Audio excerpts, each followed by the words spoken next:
এবারের জন্মদিনটা সব থেকে বেশি স্পেশাল লেগেছে স্পেশাল কিছু মানুষের কাছ থেকে গিফট পাওয়ায়। হাই এভরিওয়ান, কেমন আছেন? নতুন আরেকটি ব্লগে আপনাদের সবাইকে ওয়েলকাম করছি। আজকে বার্থডে ব্লগ পার্ট 2 আপনাদের সাথে শেয়ার করতে যাচ্ছি। পাশাপাশি বার্থডেতে আমি কি আয়োজন করেছিলাম সবকিছু মিলিয়ে থাকছে আজকের ভিডিওতে। বার্থডের দিন সকালটাই শুরু হয়েছিল এত সুন্দর একটা গোলাপ গিফট পেয়ে, যেটা দিয়েছিল আমার মেয়ের ক্লাস ফ্রেন্ড, যেটা পেয়ে আমি অনেক বেশি মুগ্ধ হয়েছিলাম। তো যাই হোক, এটা হচ্ছে মেয়ে আগের থেকেই সবাইকে বলে রেখেছিল আমার ভাই আর মামনির জন্মদিন একসাথেই হবে। ছোট্ট মামনিটার জন্য অনেক আদর। আর এপাশে ওর বাবা ছেলের জন্য কি গিফট এনেছে দেখেন। এটা হলো চলন্ত ট্রেন না কি বলে আমি জানি না। আসলে এই গিফটগুলো ওকে কিনে দেওয়া হয় না কখনো, কারণ ও হচ্ছে নিজে ক্রিয়েট করে খেলাধুলা করতে বেশি পছন্দ করে।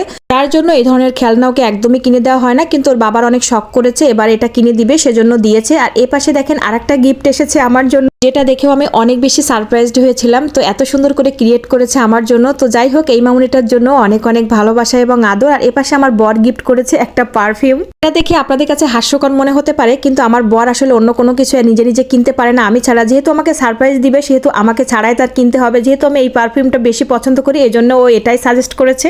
আসলে গিফট কোনো বিষয় না, সে নিজে থেকে যেটা কিনবে সেটাই হলো বিষয়। তো এখানে আমার মেয়ে যেটা আমার জন্য স্পেশাল ভাবে তৈরি করেছে সেটা হলো বার্থডের একটা কেকের মতো, আর আমার ছেলের বাবাটার একটা ছবি।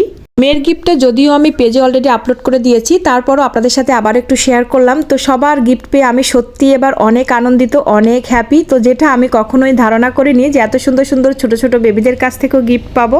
তো এখন রান্নাবান্নার পর্বে আসা যাক। দুপুর থেকে আমি দুধের পায়েস রান্না করছি। তো পায়েস ছাড়া জন্মদিন একেবারে অসম্পূর্ণ। আমার সোনা বাবাটা অনেক বেশি পায়েস পছন্দ করে, আর তাকে ঘিরেই আজকে সমস্ত আয়োজন হবে।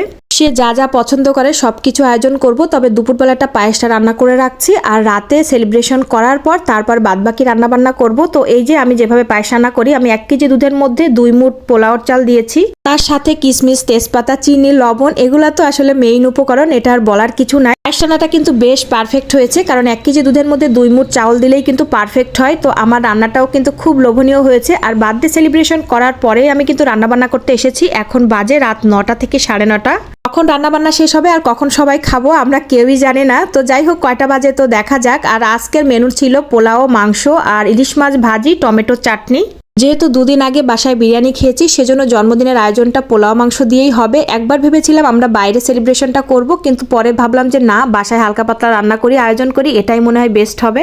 সেই চিন্তা করে বাসায় ছোট্টখাট্টো আয়োজন করেছি, এটাই মনে হয় অনেক বেশি আনন্দের হবে সেটা ভেবে। এপাশে আমি ইন্ডাকশনে মাংস রান্না করছি, আর ওপাশে চুলাতে পোলাও আর চাটনি রান্না করেছি। ওপাশে দেখি গ্যাসের চাপ বেশ কমে গেছে, এমনিতেই অনেক বেশি বেজে গেছে। কতক্ষণে রান্না শেষ হবে অলরেডি সবার ক্ষুধা লেগে গিয়েছে। তো ভাগ্যিস আমার ইন্ডাকশনটা কিনেছিলাম। প্রতি মুহূর্তে আমার যে এটা কতটা কাজে লাগছে শুধু একমাত্র আমিই জানি। মাংসটা প্রথম থেকে ভাবছিলাম একটু অন্যরকম কষা কষা করে করব, তাহলে বেশি টেস্ট হবে, কিন্তু না, ভুলে আমার জলটা বেশি দেওয়া হয়ে গেছে। তো যাই হোক, এভাবেই রান্না করছি, এভাবেই সবাই মজা করেই খেয়েছে। অনেক বেশি মজা হয়েছিল মাংসটা। সবকিছু একটু একটু করে দেখাচ্ছি, কারণ এত কিছু ক্যামেরা করার সময়ও ছিল না, অনেক বেশি ক্ষুধা লেগে গেছে। আর আমাদের রাতে খেতে খেতে কয়টা বেজেছে সেটা জানলে অনেক বেশি অবাক হবেন। তো সেটা বেজে গিয়েছিল রাত 12টা। তো 12টার সময় আমরা হচ্ছে ডিনার করেছিলাম।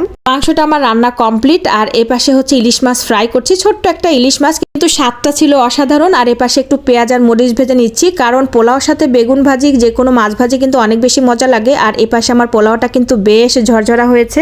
সবকিছু রান্না বান্না কমপ্লিট, এখন আমরা ডিনার করব রাত 12টার সময়। তো আজকের ভিডিওটি আপনাদের কাছে কেমন লাগলো অবশ্যই কমেন্টস করে জানাবেন। যদি ভালো লাগে অবশ্যই লাইক, কমেন্ট, শেয়ার করবেন। আবারও দেখা হবে নেক্সট কোনো ব্লগে। ততক্ষণ পর্যন্ত আপনারা ভালো থাকবেন। টাটা।